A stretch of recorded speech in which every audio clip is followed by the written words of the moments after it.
Welcome to Indie Film Podcast. This episode is dedicated to every filmmaker's favorite pastime, film festivals. So we'll be covering topics like, are film festivals worth it? What are the odds of getting into a major film festival? Will a major festival screening guarantee success? And our own personal costs and film festival experiences. So on that note, I'm Victoria. And I'm Chuck. We are micro-budget filmmakers, and this month we're talking about what you should do with your finished film.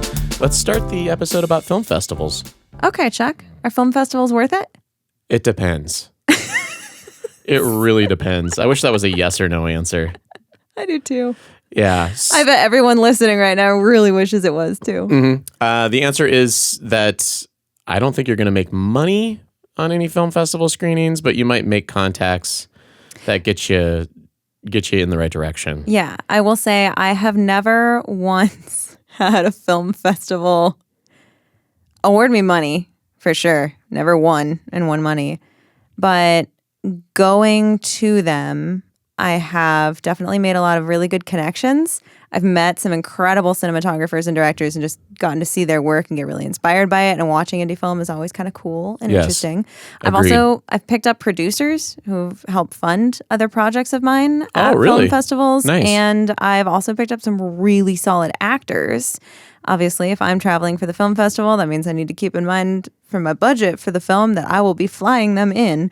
So, take it with a grain of salt. But it's actually, film festivals are awesome. Plus, it's just a bunch of people really excited about indie film. So it's a hell of a good time. I've enjoyed the film festivals that I've gone to. Personally, I actually haven't been to very many because the first projects that Lower Gentry Studios released had an extremely high rejection rate when it came to film festivals. It was absolutely brutal. The one that I have information on is our second feature film because our Film Freeway account didn't actually keep track of the first feature film because it's so old. It got rid of that information from 2017 is when we were submitting film festivals, so it just doesn't exist anymore.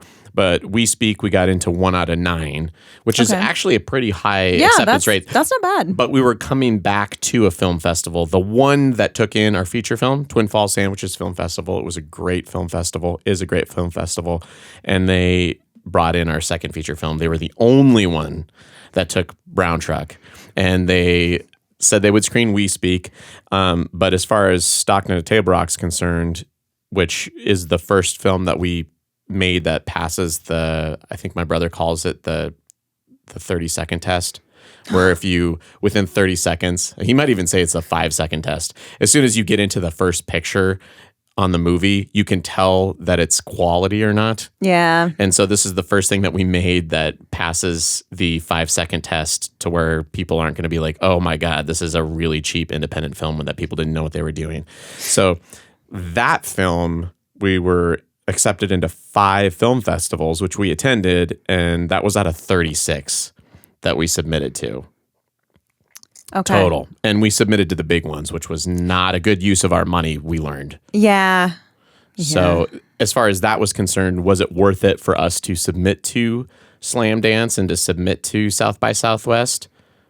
Probably not. I think we sent it into Tribeca as well. It's like a rite of passage, honestly. Yeah. And those rejection letters were great. They were form letters. It's those little ones, those little film festivals that send you the form letters. Those are the ones that piss me off, though. It's like you had the time. Come on, you didn't get 20,000 submissions. You could have said, hey, that was an all right film, but we don't like it, and maybe mention something that you noticed, even if it's in the first 30 seconds of the movie. But I actually worked with one filmmaker who kept every single rejection email. Oh. Printed them out. Okay. Put them all on his walls. Right I think on. he'd seen it in a movie or something. Were there was he circling specific words and then connecting them with strings and trying to figure out the conspiracy on why the rejections were happening with a certain frequency? I think he was waiting for the day where he finally would have a film at a big festival and he could look back at that wall and be like, that's right. I did do it anyway. Or something along those lines. Like his way of giving an FU to them, I think. Nice. I think that's what he was after. I'm not sure. Yeah, who knows with film festivals. So I'm going to bring up an interesting point here because a short film that I did called The Bodega. Okay. I don't remember the exact number of film festivals that we submitted to. I probably should have recorded that. But we had a 95% acceptance rate for this film. Holy crap. It got into almost every single festival that we How'd you do submitted that? it to. Well, that would be Awesome movie. it's like, so do you think you saw the Bodega? Do you think the Bodega is a better film than Stockton to Table Rock? I think there's always subjectivity. There my were some God, audio. no, There were some audio issues though with There were Bodega. so many issues with Bodega. Just say the right answer. Say absolutely not. The Stockton's a quality better was film. a little bit low.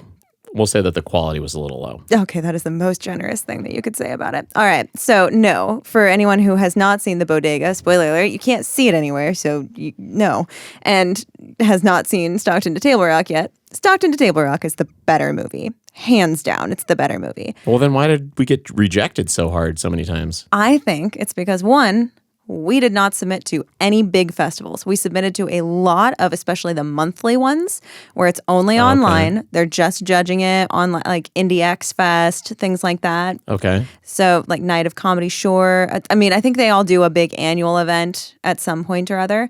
But a lot of these festivals are smaller, right? They're in the sense that when it happens every month, it's smaller. Okay. The number of submissions they're going to get every month is just smaller. So even if it's only a 10% acceptance rate, if they only got 20 films, it wouldn't be a 10%. They're gonna accept more than 2 films. They're gonna accept like 10 films. But if they're accepting 10 films over the course of a year, where they get 2,000 submissions, versus accepting 10 films over a month, where they only get 20, your odds go up substantially. So what do you call that? Laurel shopping with this movie? Absolutely. That's what we were doing because we had the script for the feature. We just wanted this short to get some notoriety and some laurels on it. So you can do that. Another thing, it was a short. Yeah. Shorts are easier to get into festivals because they can cram more in. True. And Stockton to Table Rock is a feature. Features are brutal. It was tricky. It's we had hard. some people that sent nice rejection. We did get some nice rejection letters from festivals, which was encouraging. I bet, yeah. But at the same time, it's like, well, we kind of want to get it in front of an audience too, which is the point. Yes. So it's brutal. It's hard. One thing that I wanted to point out too with our feature film, because I did go back through and look at what we did, we spent $1,123.34 on film festival submissions. Specific. Which it was obviously more expensive for the submissions to Slam Dance, especially since it's a feature. Yeah. We tried to get into the early ones, but basically with that $1,100, what we did with our film festivals was that when we were done screening, the first thing that we did was we sent out a clipboard to get people's emails for our newsletter so that we could bother them for our next film on funding round. Yeah. And keep them posted. And what we do, if you listened last week, what we do with our newsletter is that we release some exclusive content every month for the people that subscribe to it so that we can keep them on the line. And then that way, when we do have another fundraiser, we can just be like, hey, pre-purchase this movie for $25. And if we get enough people in there, hopefully we can just kind of average like $10 to $20 per person. And it's an audience that you specifically own. It's an audience that is interested in your stuff. They have seen your films and they care about your movies. That is such a valuable thing to have. And do you think having the clipboard was helpful? It was, and it made attendance at the film festivals that much more worth it. And we were the only filmmakers that were doing anything remotely close to that at the film festivals that we attended. However, in hindsight, we realized that we should not have submitted to those big major film festivals first because they have that we need to have the premiere status on all those big ones. First right of refusal. Exactly. And so we ended up wasting like 9 months waiting to hear back from all these giant film festivals before we went on to the next round. So we were just all sitting on our hands for 9 months. And then if you look at the amount that we spent, $1,100 with all the film festivals that we went to, because once you're in a film festival, you still aren't going to be guaranteed to have an audience full. No, you need to market your film because there's going to be like 3-4 other films or blocks of short films playing at the same time as your film. So you have to get people into the screening theater room, auditorium, whatever area that your movie's in. Yes. And for $1,100, I think we collected, it was over 100 emails from the film festivals that we went to. But the thing is if we would have just skipped those expensive ones Instead of paying $10 an email, we would have been paying something probably closer to $3 to $5, which would be worth it because we could probably average about like $10 per person on our newsletter on our next film if we're pre-selling the movie, which is basically what we did with Stockton to Table Rock. Yeah. And then kept all those GoFundMe people so that we're like, okay, well, these people all gave us like $25 to $500 for our film. So when we go around on the next one, we can almost bank on that. And we sent them a link to the movie when it was done. So you're just selling your movie ahead of time, but at least you get the pocket cost, or you get to pocket the cost of production right away. Yeah, which is really helpful. Mm-hmm. So it was worth it. Just wish we wouldn't have been banking on trying to get into a major festival. You did a little bit of looking into these major festivals. I did. So, when I was looking at the Stockton to Table Rock acceptance, 5 out of 36, rejection is not fun. It sucks. And you look at Film Freeway, and all you filmmakers out there know that feeling when there's a deadline approaching, you're waiting and waiting and waiting, and the day comes, and then you see that declined. Or when they push it out, that's the worst. Oh, I hate it when you get an email that's like, oh, the status has changed. You're like, yes, what is it? And you log in and it's like, they've pushed the date back so they don't have to notify you for another month. Yes, and that status changing to rejected is never a good feeling. No. But at the same time, it makes it really exciting when you get an acceptance letter. It does. It does. But yeah, the 5 to 36, I wasn't feeling all that horrible about that once you started looking into the statistics. You should not feel bad about that. Can you share some? I would love to, because when this question first came up of what are the odds of actually getting into one of these major film festivals, I thought it would be good enough to just say, not good. Not good. You're not good. Unless you have an agent or a connection or a movie that you've made that is already screened at one, you're not going to get in. That's the end of that story. Probably not. But Chuck was kind enough to tell me that is not detailed enough, and that is sort of flippant. So instead, I went down a rabbit hole, and we have some numbers.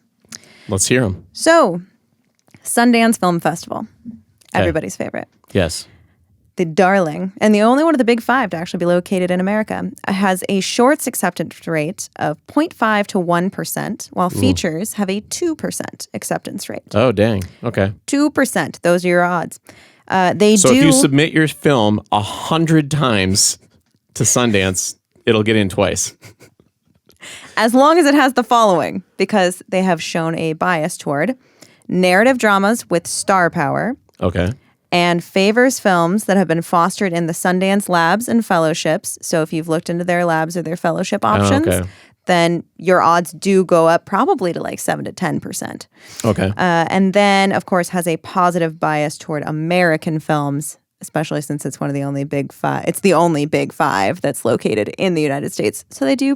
They have a preference towards American films. They prefer a child of a former president. If you are the child of a former president with a couple like A-list actors in there, odds are good. You might get into Sundance. We're talking about Barack Obama's kid. Yes, I actually assumed most people would know that, but I don't know. I guess filmmakers would know that. I like to joke about that with other friends of mine that aren't filmmakers. And then they just look at you confused, like, what president? Reagan's kid? What? And it's like, no. Reagan was just a weird Why aren't you making more money on your movies? All you got to do is just make a really good movie. No, you got to be the child of a president if you want to get into Sundance. Yeah, that helps. Or a major motion studio. Yeah, because obviously she's an amazing filmmaker. She must be absolutely incredible and I'm sure objectively better than everybody else that submitted to Sundance. And it has nothing to do with the fact that she's the son of a former president. And maybe the president will come to the she's the daughter of a former president. Or a daughter, yeah. I don't even remember her name. That's horrible. Barack Obama. I don't know. I don't know her name. Oh. It's Obama. I thought it was... I don't know. Anyway, okay. Malik. Try it back. I thought it was Malika. Was it? Malika? I don't remember. I'm getting an M too, so in my brain. M something. I don't remember. I haven't heard anything from her, so she'll probably just pop up in the Oscars one year, just directing some feature. But to be fair, maybe she actually is a good. I didn't see the film she made. I didn't see it either. I don't know. I'm just a little incredulous. I couldn't afford a ticket to Sundance, so I didn't get to see it. Anyway, Tribeca is not one of the big five. Tribeca is not one of the big five, but it is a very large film festival. Yeah, sorry for any of you that listen outside of the United States. We're kind of U.S. focused. And but I do have focused too. Yeah, but we actually do have an audience outside Idaho at all. That blows my mind. UK and Australian listeners, not super familiar with the UK or Australian festivals, are bad. Be free to inform us in the comments. We're working on it. We're working on it. Sydney has a really big festival, actually. Oh, okay. Yeah. Anyway, the Opera House? Probably. That's the only thing I know about Sydney. Tribeca, generally speaking, 2%, which technically does make it slightly more likely, at least for shorts, than getting into Sundance. Oh, okay. So that's kind of cool. Nice. South by Southwest, shorts, 1%. Features, 4%. Oh. They accept 4% of the films that are submitted. Austin Film Festival, I don't have the actual detailed numbers on the acceptance. However, the Austin Film Festival has originally started, I think, as a screenplay competition. Okay. And still has a screenplay competition. And it is the largest screenplay competition, which makes it super cool if you actually get in. But they receive more screenplays for that particular festival than any other festival receives in the entire world. Oh, so the odds are real low. Got it. Ooh, okay. But that's fun. Mm-hmm. Cannes, see, look, we're not just U.S. Oh, there we go. They get roughly 2,000 entries per year, which I'm thinking is wrong. There's no way they get 2,000. They get a lot more than that. But online, they say they get 2,000 per year. Hiding those numbers. Yeah, I don't trust it. Well, they're not on Film Freeway either. They make it kind of weird. I think you have to mail them. You do. The footage. Yeah. But there are some on film. There are some on Film Freeway that look like Cannes, and they will use the name Cannes. They are not the same thing. But they select 50 features and 10 to 14 shorts. So if we take the upper end of that, it still gives you a 3% acceptance rate, which is technically still higher than Sundance for sure. Yeah. But I think that number is skewed. I think they get a lot more than 2,000 entries. I don't believe that. And they also have a shorts corner, which is separate from the film festival. It is a separate festival. Mm-hmm. If you get into the shorts corner, do not tell people that you got into Cannes. They are different, and you will be judged for not knowing the difference. Uh-oh. Man, the internet was full of commentary about that. Anyway, it'll still be the same availability, I guess. It runs during the same time as Cannes, and a lot of the people who are at Cannes will hop over, and they have different critiques and judging options and actual film feedback that they will give you for making it into the shorts corner. It's no small thing to get into it. It's awesome, but it is technically not Cannes. So, all right. Venice International Film Festival. 1 to 10%, which feels very vague, but they pretty much only get A-list actors. So if you don't have an A-list actor in it, think closer to 1, not 10. Right on. Berlin International Film Festival, which is apparently called Berlinale, which is kind of sad because I thought it was Berlinale when I first read it. Oh. And I was so excited about finale, Berlinale. But anyway, Berlinale, whatever. Okay, fine. Actually, makes me think of beer, which also tracks. Yeah. Valid. Anytime I think of Berlin, I think of beer and walls. Those are the two things that pop into my brain. You know what? That's actually that's accurate. Okay. So, reading about Berlinale has made me decide that the next film I make, I am submitting to this film festival. Okay. Which I think is exciting. Is it going to be a German film? No. I'm going to risk it. And I'm going to need a translator for the subtitles. Anyway. So in 2025, they had 8,086 submissions, screening a total of 243 films, making it a 3% average acceptance rate. Very slightly average higher. Here. Yeah. But they publish all of these detailed stats on their website. They are so big on transparency and knowing exactly how many films they got submitted, exactly what the criteria was for choosing it. And they even do a gender breakdown. So they tell you how many male, female, even breaking it into non-binary and not applicable. And they actually tell you, this were the total number of female-directed submissions versus the number that got in versus, male-to-female actual acceptance rate versus non-binary acceptance rate. And I just think that's really cool in film to do something like that and be so transparent about it. Mm-hmm. I think that's awesome. And they are one of the only they are the only one in the Big Five and one of the only larger film festivals that does not require you to be accredited or have a press pass or media accredited or have a press pass to get in, which means that if your film gets in, you and the rest of your crew can actually go to the festival because so many of the big five require you to have an accredited press pass to even get in the fucking door. Really? Yeah. Okay. I guess I've never been to Me any of neither. those big five. Me neither. Only because they rejected my movies. Keep rejecting it. I don't I mean, know why. no, I didn't want to go in the first place. I rejected them first. I told them no. And then one last one, Toronto International Film Festival, TIFF. So Toronto accepts 2%, giving preference to world, international, and or North American premieres. So that is one thing to keep in mind. You kind of mentioned this a little bit earlier, is that a lot of these film festivals want that premiere status. Yeah. But some of it breaks down to which premiere is it? Is it your domestic premiere? Is it your national premiere? Is it your international premiere? Is it your world premiere? Is it your North American premiere? Is it your European premiere? So there are a lot of different types of premiere. Okay. So you have some options. You can tweak it. You can play with it. Submit to smaller film festivals first. Go network. Go have fun. Go pick up a fucking agent who will then get you into one of the big festivals. I actually wanted to point out Wyoming International Film Festival. I think you should. In Cheyenne, they directed us before we were even accepted there because they have a Reddit post. And if you go on Reddit and look up Wyoming International Film Festival explanation of film festivals, they have, I think it's like a 5 or 8 part post series where they basically break down the value of film festivals, how you should submit.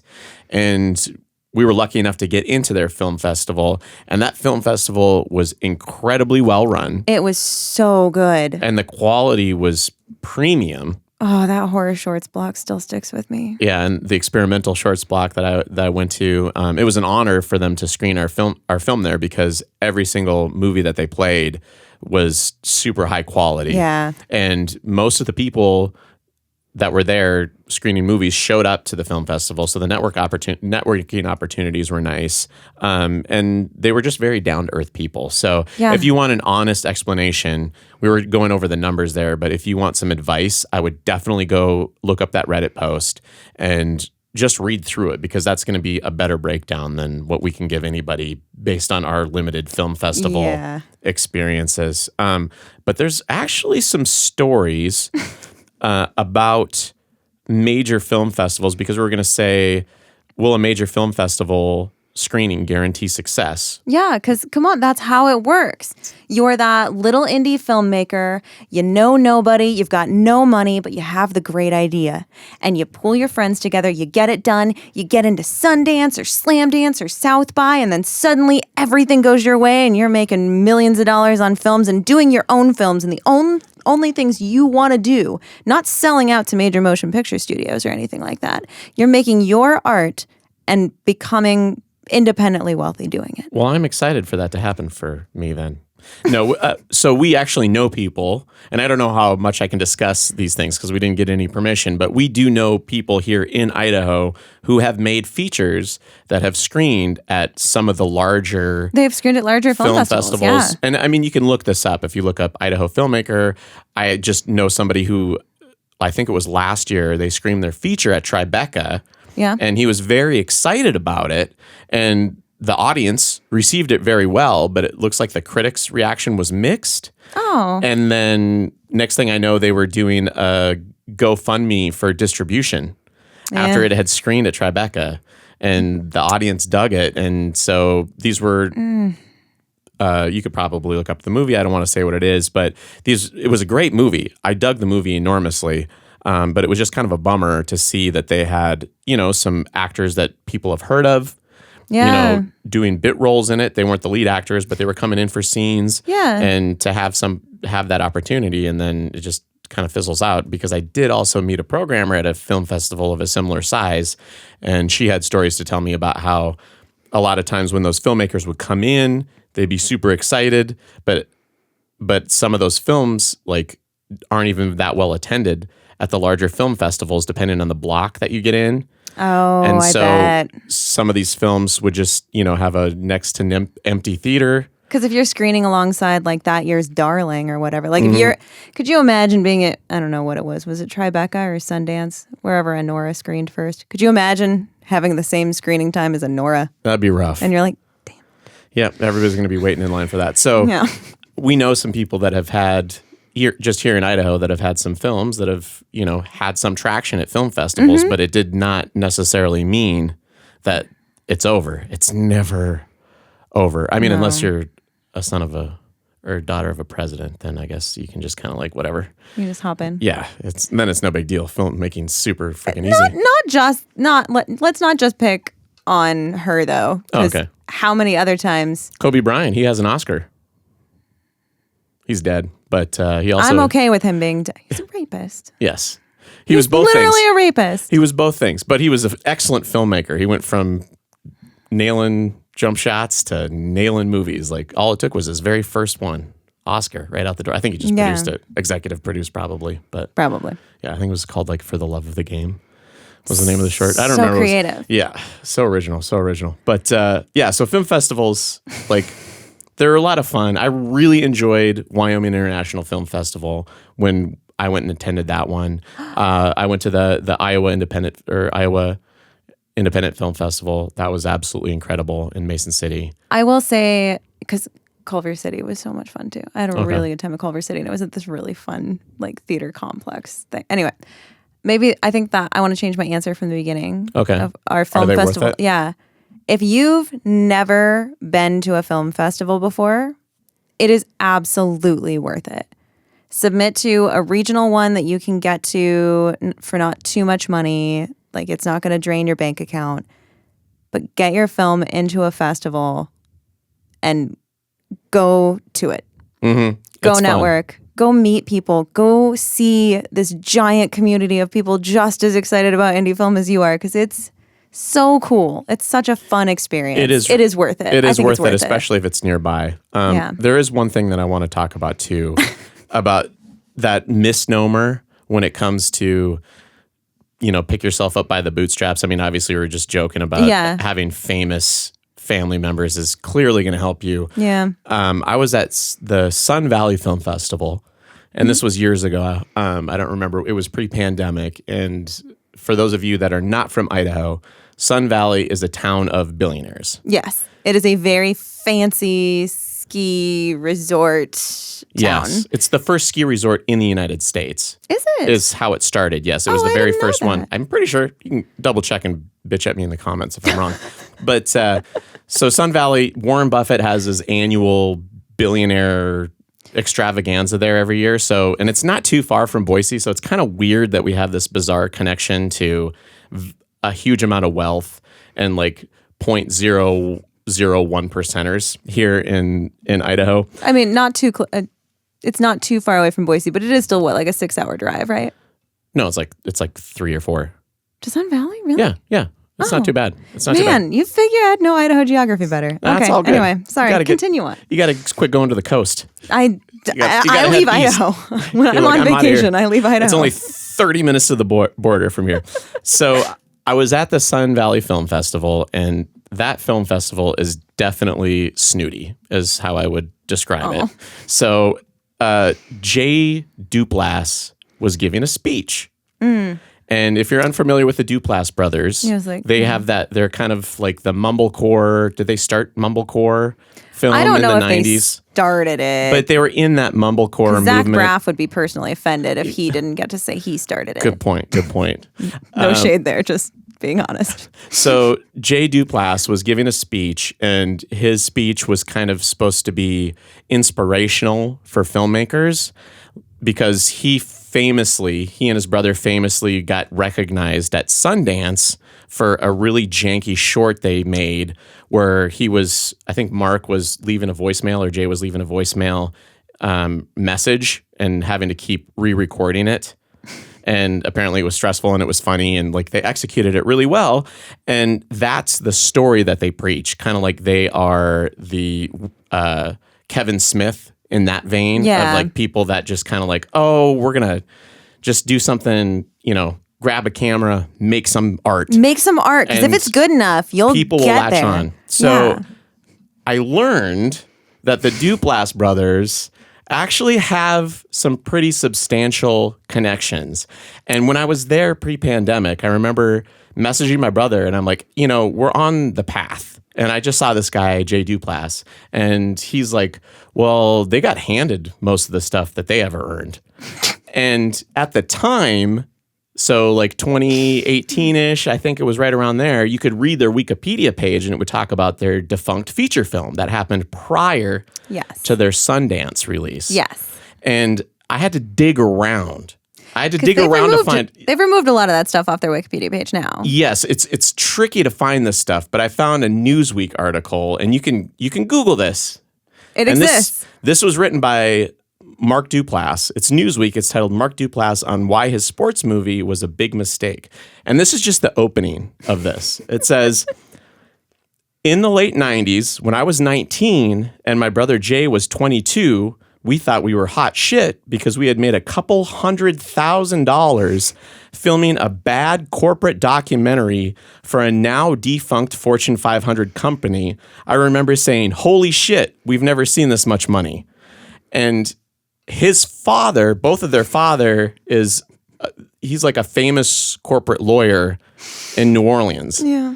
So if you look at their IMDb pages, you can see that both of their parents were executive producers on a lot of their early projects. So I don't know. I guess that film festival thing, like go to Sundance, you get into Sundance, like things are going to go well.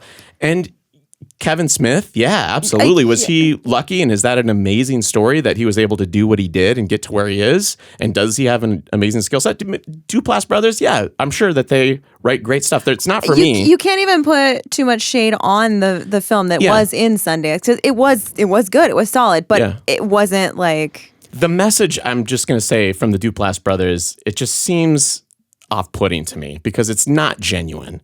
Like, who can make a couple $100,000 for a videography gig at the age of 19? That seems like a detail that they just kind of glossed over. I love that they just throw it as, a couple $100,000. A couple $100,000. Yes. That amount of money is literally more than I paid for my home. Yes. Like, what? And in the 90s, it probably could have got you 4 of them in New Orleans. So. Oh, that's fair. Also, yeah, good point. All right. So anyway, the film festival thing, I think just meet lots of rich people and you'll be fine, or just be rich. It's all good. You'll be a famous filmmaker. I think the real lesson here is make really good friends with corporate attorneys. Ooh. And wait for them to hook you up with, some chill documentary where you can make a couple $100,000. Yeah, it's really important that you start with 6-figure income when you're 19 years old, because that's a good idea. A 19-year-old, you probably know exactly what you're doing behind the camera. Yeah, you've never made any mistakes in your life. My goodness, I wonder if it was an Enron movie. I really hope so. I really wanted to. That detail is never going to be found out by the general population. No, we will never know. All right, shall we end with a succinct goodbye? I think that sounds wonderful. Goodbye. Bye.